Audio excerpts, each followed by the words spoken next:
What's up, guys? This is Steve here, back with another small business spotlight, and today we are standing in front of the Bronx Burger House. This is the diamond in the rough here in Riverdale, and today we're going to sit down with one of the general managers, the owner, and maybe get a burger. Come on in. This week I am sitting in a sort of I like to call this place a diamond in the rough. I'm here at the Bronx Burger House, which is located right off of Broadway and Mosholu Avenue in Riverdale. And I am sitting here with the general manager.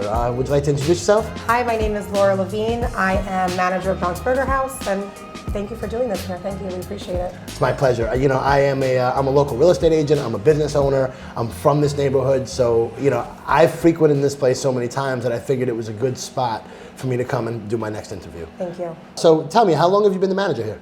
I became the manager officially in 2020 with the pandemic. I have been here for 6 years, close to. So 2 years really actively doing manager, whatever that entails. Everything, right? Everything. Yes, you know, it's funny when you ask somebody like, what does a manager do? You are the dishwasher, you are the therapist, you are the accountant, you are everything. What were you doing here prior to being the manager? I was the bartender, waitressing, things like that. So you had a lot of regulars? We have so many regulars. We did, yeah. Now everything has kind of changed. We still have some of them, but a lot of people have moved. There's a lot of different circumstances. Well, because of the pandemic, obviously, right? Right. So tell me, how has business been affected since the pandemic? I mean, you said you had a lot of regulars before. What's it like now? You know, a lot of people have moved. A lot of people are still scared to come out. We are one of the only restaurants in the area that never closed. So because of that, we serviced all the first responders during the height of the pandemic. So we had all the nurses come here, the fire, the police, the EMTs. So it was pretty crazy, and it was the owner and myself. And we were doing everything. So it was just unbelievable. A lot of people sheltered in, but then there was still a need for the business to be open. So I had people come here saying, you know, thank you for being open. People don't realize there's a lot of people that, you know, restaurants are the heart and soul of New York City. And there's a lot of people that don't have an outlet to go to when they're sad or, you know, to celebrate a milestone. A lot of people don't have family, and we become home for these people. So when you close the restaurants, it's like you took away a piece of people. And you know, us being open during the scary time of the height of the pandemic, it was nice for people to see a friendly face and everything's okay and we're in this together. For sure. I mean, it's definitely reassuring. I mean, you know, like you said earlier, you're like a therapist. Right. So, you know, to your point, somebody who doesn't have a lot of family or a lot of friends around, they know they can come to the Bronx Burger House. Right. They can get themselves a quality meal. They can, you know, have a beer or whatever it may be, see a friendly face. So I can definitely see your point there. Exactly. Tell me about your relationship with the community. I mean, another one of the reasons why I wanted to do this interview and spotlight you guys is because I see constantly like that you guys are reaching out and doing things for other people. What drives that? Like what makes you want to do that? So during the pandemic, there was a lot of downtime because we were closed, and you know, my mom's a nurse. All my best friends are nurses, and they were going through a lot of emotions in the beginning of this.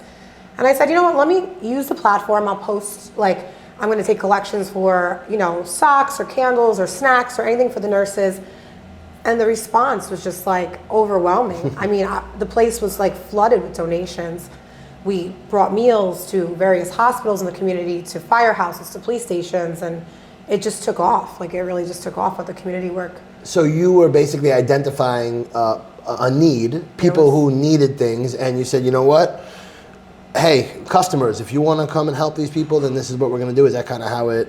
Right, because the one thing about Riverdale is that this community comes together when somebody is in need. I mean, look at the fire victims. I mean, it's just overwhelming, the amount of support. So if there's one thing that I know, this community will come together when somebody needs and do the best they can to make sure everyone has what they need, and it's remarkable. We're just a platform, you know. It's you guys that are donating. It's the community. It's not us. So we just make the link. Well, being able to facilitate it is definitely something that's extremely important, and there's not a lot of people or a lot of businesses out there that really take that approach. Right. You know, like, and for me, it's something very unique that you guys do, and it's your niche that I really think that it needs to get put out there more. That you guys are more than just a burger house. It's more of like I said before, it's like a diamond in the rough. You come in here and you feel like you're home. Right. I have people that come here, you know, they want to play guitar. They have nowhere to play guitar. So I'm like, bring it here, play it for Saturday night. Like, you know, whatever you guys need. Like, we've really become like almost like a community center although we're a restaurant, it's like, it's, but I'm happy. I grew up in Kingsbridge, born and raised, 238th Street in Review. There you go. And I am a daughter of a disabled veteran, so I know what it's like to struggle. I have been there, and, if I can use this platform to help others that are struggling, that's what I love. Well, you're doing a great job. Thank you. You really are. Thank you. All right, so on a little bit of a lighter note, so if somebody, tell me, what's your favorite burger here? Well, I named the Mosholu burger, so I always when somebody comes, I'm like, you gotta get the Mosholu, but I would say the two most popular burgers here by far are the Cowboy Burger and the Mosholu Burger. Okay. Yeah. So first time customer walks in, what do you recommend? You have to get a burger. You have to get a burger. We make other things great too, but it's a burger house. You have to have a burger. Of course. We have amazing wings. Really? Really good wings. I don't think I've actually had the wings solid here. wings, yeah. My favorite burger here is the turkey burger. Turkey burger is made fresh every single morning, and we have secret ingredients in there that I can't tell you, but it makes it it's what makes it. Good. I'll tell you after, maybe. All right.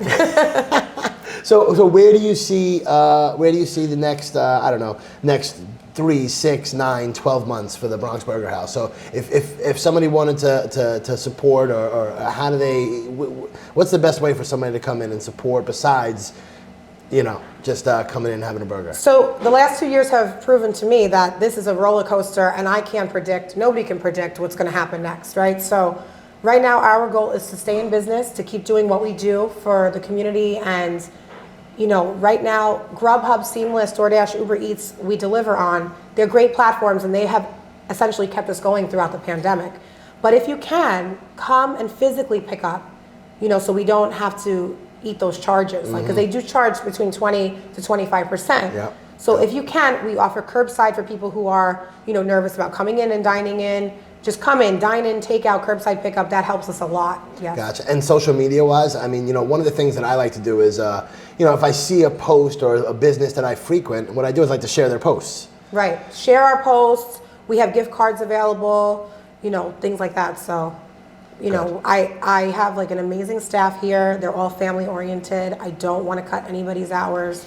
We really that's our biggest fear. These guys are very loyal to us. They worked here for years, and we just want to keep everybody going and, survive. By customers supporting local business, what they're doing is really supporting the community, because everybody that works here, I'm sure, lives in the neighborhood. You said you're from Kingsbridge, I'm from Kingsbridge. I'm sure your staff is all local. They're all local, yeah. So, some Yonkers, some Bronx, but, it's very important. And try to support, if it's not the burger house, support local. Every restaurant needs business, but the local places really need people coming in. They need the support. Yeah, because we don't have the backing of these multi-billionaires.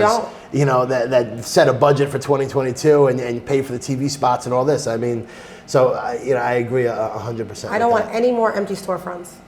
Anything, whether it's a dry cleaner, I don't care. No more empty storefronts. I agree. So what I did is I bought a $50 gift card. Thank you. What I'm going to do is I'm going to give it away, and hopefully that will.